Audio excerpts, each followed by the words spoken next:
we can go right ahead and go into the first segment, which is going to be talking about Ice Cube's offer to Caitlyn.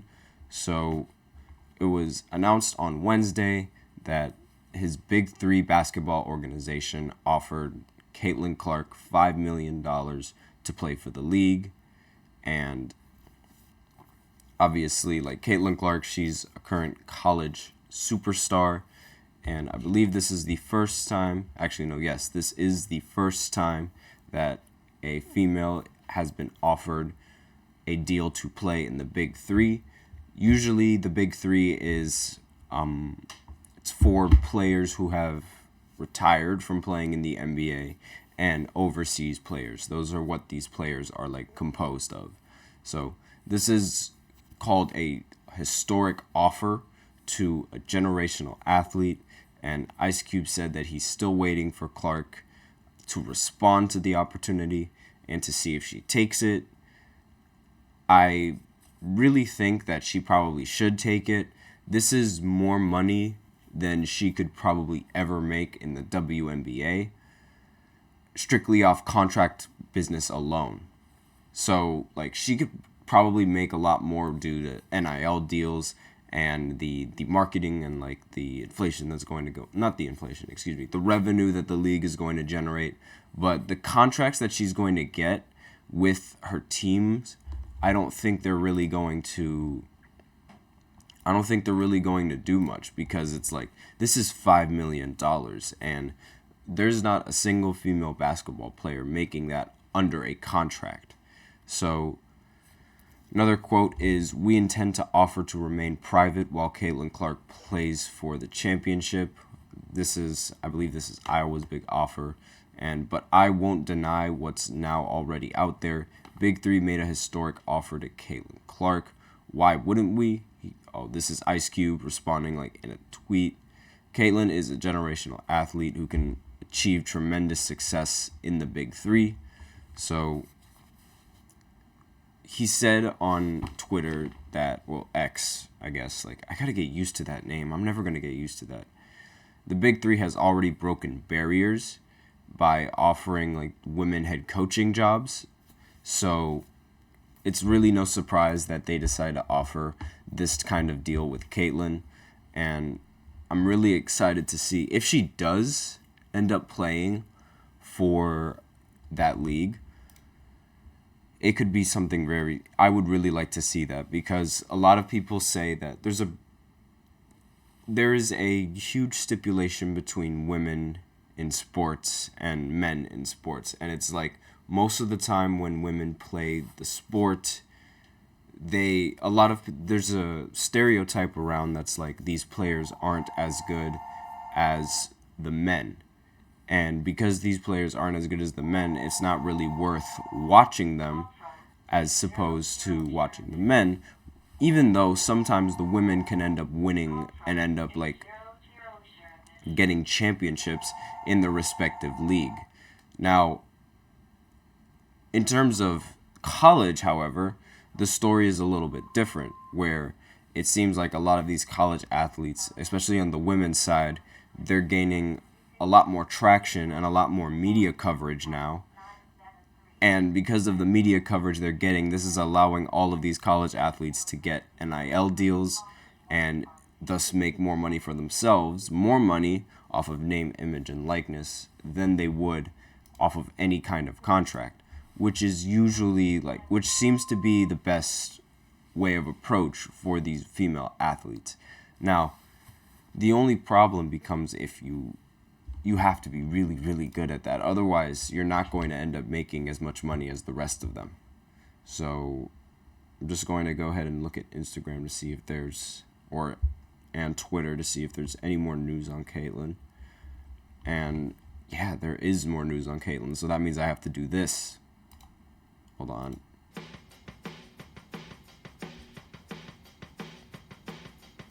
So Caitlin Clark is now the only college player to be invited to a Team USA training roster.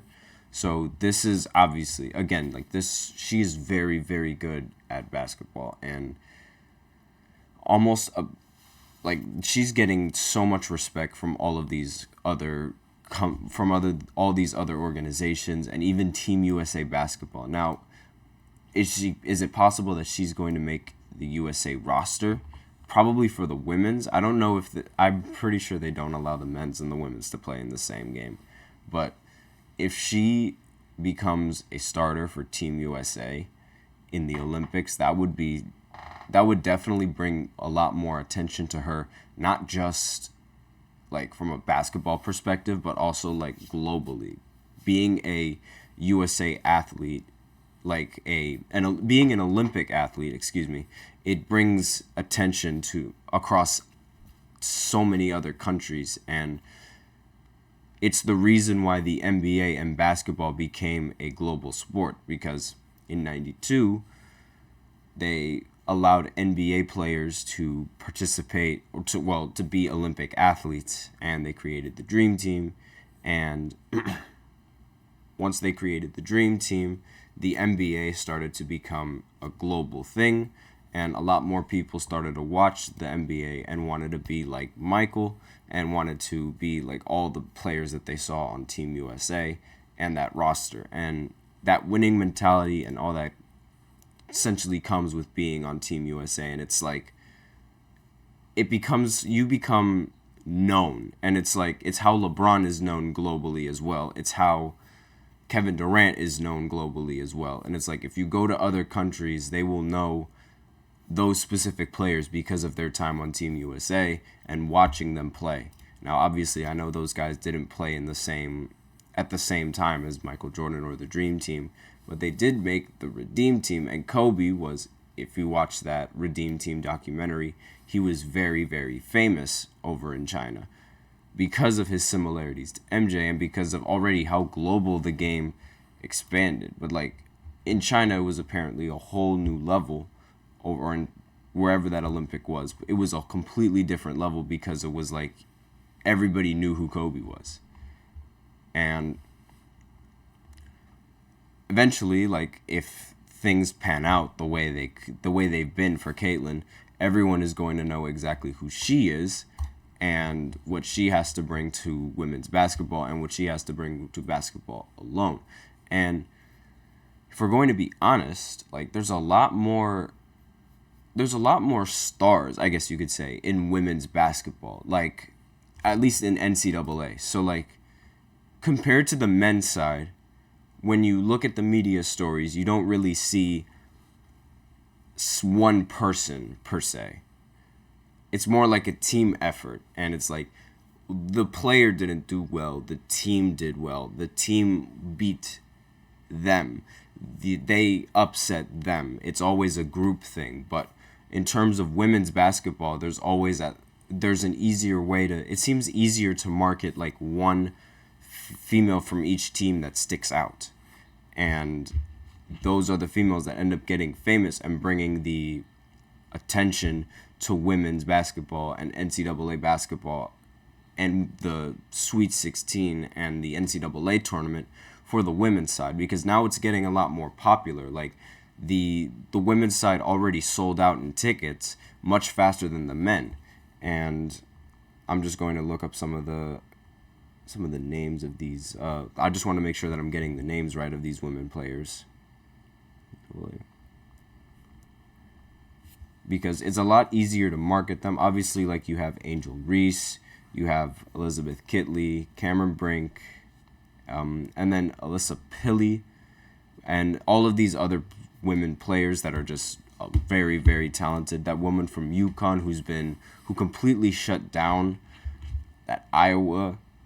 And it's like all of these women, they're very easily marketable, and they all make an appearance on like popular sports pages, and so it's very easy to market around them, make NIL deals around them. And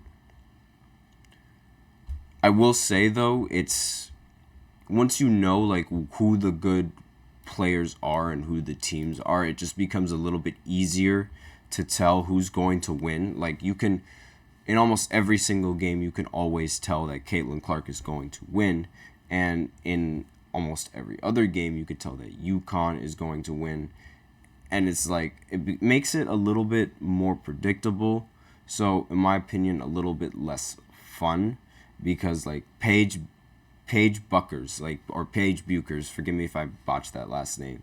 She's just so much better than every other female. Like, you can easily see that. She ended the game with 32 points and 10 rebounds. This was the second round, so she's the Sweet 16 for the women's side. It just started today, and UConn plays tomorrow. They play Duke tomorrow. So Carrito's in the chat. He's saying, what do I think of North Carolina getting beat by a football school? Getting beat by a football school. I mean, that's honestly, like, I was going to talk about that a little bit later, because like that's going to be the second segment. So I'll save my opinions like for that. So just stay tuned for the second segment, and I'll tell you exactly what I think. But it is really crazy. Like, I did not expect that whatsoever. And like, again, I'll talk about that a little bit later in the segment, or in the second segment. But yeah, so that woman from UConn, Buchers, she's just so much better than everyone else. And like, Caitlin Clark, she's so much better than everyone else. Angel Reese, she's also much more skilled than everyone else. And it's like, there's not much of a competition when you look at all of these other females. And it's like, it's usually when they play each other that the game is much more interesting, which is, again, makes it a lot easier to market, because it's like how back in the day, Magic Johnson was easy against Larry Bird. It was easy to market them because they were two of the best. And Michael Jordan going up against Magic, again, two of the best, and so on and so forth. You get the idea. And tomorrow, UCLA plays LSU, so UCLA is ranked higher than LSU, so we'll see exactly if LSU can end up coming out on top. And if they end up winning, then I believe they could potentially either play Iowa or Colorado. Again, it depends on which teams win in their respective games. But with that, we are out of time for this segment, so I'm going to go ahead, because I really want to talk about college basketball and bring up how North Carolina got beat by a quote-unquote football school, if you want to call it that. So I will be right back after this short break.